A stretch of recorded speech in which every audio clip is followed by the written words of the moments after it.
السلام علیکم ورحمۃ اللہ وبرکاتہ۔ اعوذ باللہ من الشیطان الرجیم، بسم اللہ الرحمن الرحیم۔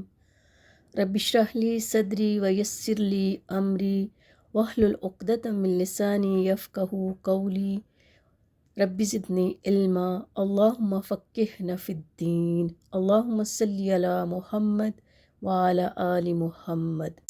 نفلی روزے، حدیث کی روشنی میں آئی دیکھیں گے نفلی روزے کی فضیلت۔ ان ابی سعید رضی اللہ عنہ قال سمعت النبی صلی اللہ علیہ وسلم یقول من صام یوما فی سبیل اللہ بعد اللہ وجہہ عن النار سبعین حریفا، متفق علیہ۔ حضرت ابو سعید رضی اللہ عنہ کہتے ہیں میں نے رسول اکرم صلی اللہ علیہ وسلم کو فرماتے ہوئے سنا ہے کہ جس نے اللہ کی راہ میں ایک دن کا روزہ رکھا، اللہ تعالیٰ اسے 70 سال کی مسافت کے برابر جہنم کی آگ سے دور کر دیں گے۔ اسے بخاری اور مسلم نے روایت کیا ہے، یعنی اللہ کی خاطر اتنا بڑا اجر ہے۔ ہر سال کے شوال کے 6 روزے رکھنے کا ثواب عمر بھر کے روزے رکھنے کے برابر ہے، یعنی کہ ماہ رمضان کے بعد شوال کے 6 روزے رکھنے کا ثواب عمر بھر کے روزے رکھنے کے برابر ہے۔ ان ابی ایوب الانصاری رضی اللہ عنہ ان رسول اللہ صلی اللہ علیہ وسلم قال من صام رمضان ثم اتبعہ بست من شوال فکأنما صام الدہر، رواہ مسلم و ابو داود والنسائی والترمذی و ابن ماجہ۔ حضرت ابو ایوب انصاری رضی اللہ عنہ سے روایت ہے، رسول اکرم صلی اللہ علیہ وسلم نے فرمایا جو شخص رمضان کے روزے رکھ کر ہر سال شوال میں بھی 6 روزے رکھے اسے عمر بھر کے روزوں کا ثواب ملتا ہے۔ اسے مسلم، ابو داؤد، نسائی، ترمذی اور ابن ماجہ نے روایت کیا ہے۔ اس کی وضاحت کچھ یوں کی گئی ہے کہ یہ کتنے ہو گئے پھر 36، یعنی کہ 36، اور 36 کو اگر 10 سے ضرب دی جائے تو 360 روزوں کا ثواب، یعنی سال بھر۔ اور اگر ہر سال کے رمضان کے بعد ہر سال باقاعدگی سے شوال کے 6 روزے رکھے جائیں تو عمر بھر کے روزوں کا ثواب ہوگا، یعنی سال کے 360 دن بن جائیں گے۔ اور آپ کو معلوم ہوگا کہ ہجری کیلنڈر میں سال شمسی کیلنڈر کے مقابلے میں 10 دن کم ہوتا ہے۔ پھر اسی طرح باقاعدگی سے ایام 20 یعنی چاند کی 13، 14 اور 15 تاریخ کے روزے رکھنے سے بھی عمر بھر کے روزوں کا ثواب ملتا ہے۔ ان ابی قتادہ رضی اللہ عنہ قال قال رسول اللہ صلی اللہ علیہ وسلم ثلاث من کل شہر و رمضان الی رمضان فہذا صیام الدہر کلہ، رواہ مسلم۔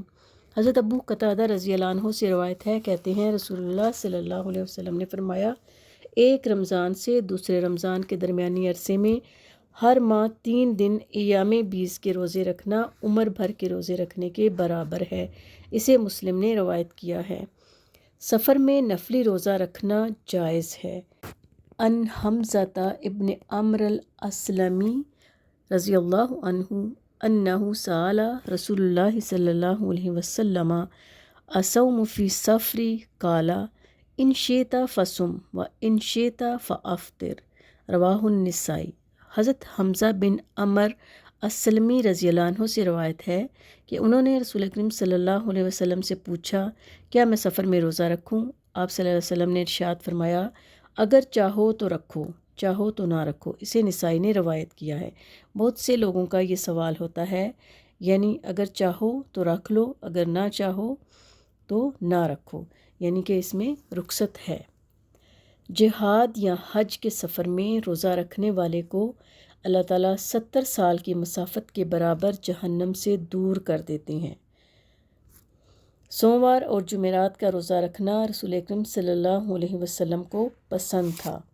حضرت ابو ہریرہ رضی اللہ عنہ کہتے ہیں رسول اللہ صلی اللہ علیہ وسلم نے فرمایا سوموار اور جمعرات کو لوگوں کے اعمال اللہ کے حضور پیش کیے جاتے ہیں۔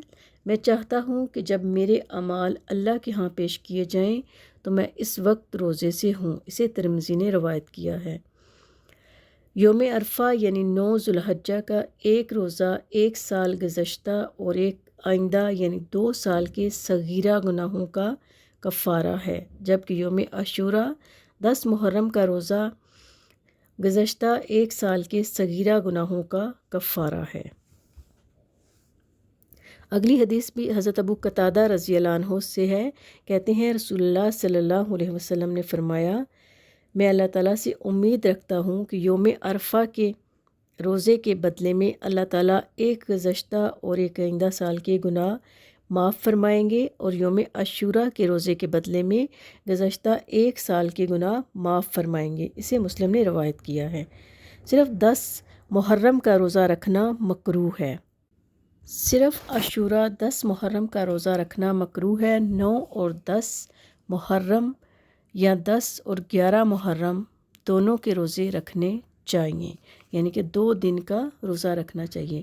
ان عبداللہ ابن عباس رضی اللہ عنہما یقول حین صام رسول اللہ صلی اللہ علیہ وسلم یوم عاشوراء وامر بصیامہ قالوا یا رسول اللہ صلی اللہ علیہ وسلم۔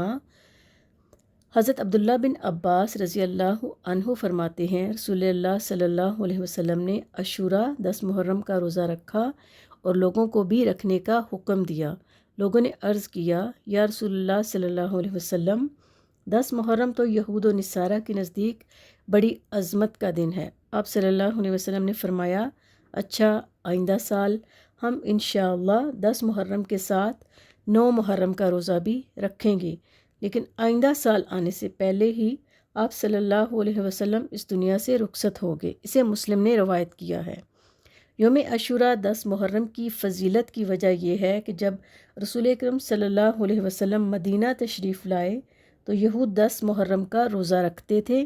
ان سے وجہ پوچھی گئی تو انہوں نے کہا کہ اس روز اللہ تعالیٰ نے موسیٰ علیہ السلام کو فرعون پر غلبہ عطا فرمایا تھا، لہٰذا ہم شکرانے کے طور پر اس دن کا روزہ رکھتے ہیں۔ رسول اللہ صلی اللہ علیہ وسلم کو یہ بات معلوم ہوئی تو آپ صلی اللہ علیہ وسلم نے فرمایا، یہودیوں کی نسبت ہم موسیٰ علیہ السلام کے زیادہ قریب ہیں، اور مسلمانوں کو اس دن کا روزہ رکھنے کا حکم دیا۔ مگر جب رمضان کے روزے فرض کیے گئے تب آپ صلی اللہ علیہ وسلم نے فرمایا، اب جو چاہے اس 10 محرم کا روزہ رکھے اور جو نہ چاہے نہ رکھے۔ اسے مسلم نے روایت کیا ہے۔ رسول اکرم صلی اللہ علیہ وسلم شعبان کے مہینے میں باقی سب مہینوں سے زیادہ روزے رکھتے تھے۔ ان عائشہ رضی اللہ عنہا انہا قالت ما رأیت رسول اللہ صلی اللہ علیہ وسلم استکمل صیام شہر الا رمضان وما رأیتہ فی شہر اکثر منہ صیاما فی شعبان، متفق علیہ۔ حضرت عائشہ رضی اللہ عنہا کہتی ہیں، میں نے رسول اللہ صلی اللہ علیہ وسلم کو رمضان کے علاوہ کسی مہینے کے پورے روزے رکھتے نہیں دیکھا، نہ ہی شعبان کے علاوہ کسی دوسرے مہینے میں کثرت سے روزے رکھتے دیکھا۔ اسے بخاری اور مسلم نے روایت کیا ہے۔ 15 شعبان کا خاص طور پر روزہ رکھنے کی تمام حدیث غیر معتبر ہیں۔ زیادہ سے زیادہ جو صحیح حدیث سے ثابت ہے وہ یہ ہے کہ اس مہینے میں رسول اکرم صلی اللہ علیہ وسلم کثرت سے روزے رکھتے تھے۔ واللہ عالم بالصواب۔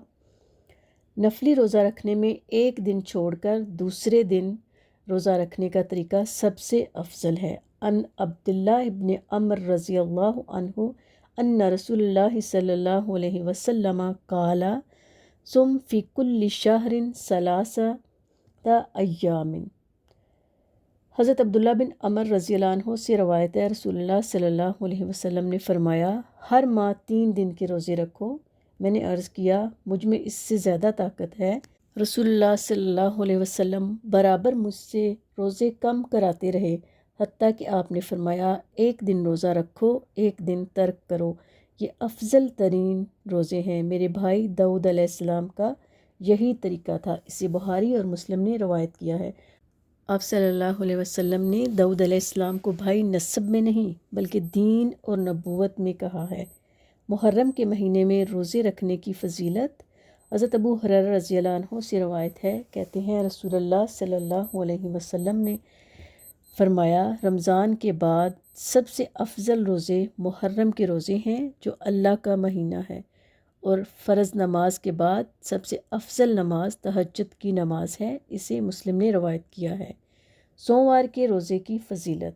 ان ابی قتادہ رضی اللہ عنہ قال سئل رسول اللہ صلی اللہ علیہ وسلم ان صوم الاثنین فقال فیہ ولدت وفیہ انزل علی، رواہ مسلم۔ حضرت ابو قتادہ رضی اللہ عنہ کہتے ہیں رسول اللہ صلی اللہ علیہ وسلم سے سوموار کے روزے کے بارے میں سوال کیا گیا تو آپ صلی اللہ علیہ وسلم نے فرمایا اسی دن میں پیدا کیا گیا اور اسی دن مجھ پر قرآن نازل ہونا شروع ہوا۔ اسے مسلم نے روایت کیا ہے کیونکہ یہ دن بہت افضل ہے۔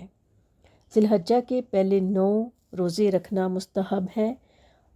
ہر ماہ کوئی سے 3 روزے رکھنا مستحب ہے۔ ہر ماہ کے پہلے سوموار اور پہلی دونوں جمعرات کے روزے رکھنا بھی آپ صلی اللہ علیہ وسلم کا معمول مبارک تھا۔ نبی کریم صلی اللہ علیہ وسلم کی کسی زوجہ محترمہ سے روایت ہے کہ رسول اکرم صلی اللہ علیہ وسلم ذی الحجہ کے پہلے 9 روزے اور یوم عاشوراء کا روزہ رکھا کرتے تھے، نیز ہر ماہ 3 روزے رکھا کرتے تھے، ایک روزہ ہر ماہ کے پہلے سوموار کو اور ہر ماہ کی پہلی 2 جمعرات کو ایک ایک روزہ رکھتے۔ اسے نسائی نے روایت کیا ہے۔ نفلی روزے کی نیت دن میں زوال سے پہلے کسی وقت بھی کی جا سکتی ہے بشرطے کہ کچھ کھایا پیا نہ ہو۔ نفلی روزے کی قضا واجب نہیں۔ نفلی عبادت میں اعتدال اور میانہ روی افضل ہے۔ صیام 40 مسلسل 40 روزوں کا چلہ سنت سے ثابت نہیں۔ سبحانک اللہم و بحمدک اشہد ان لا الہ الا انت استغفرک و اتوب الیک۔ السلام علیکم ورحمۃ اللہ وبرکاتہ۔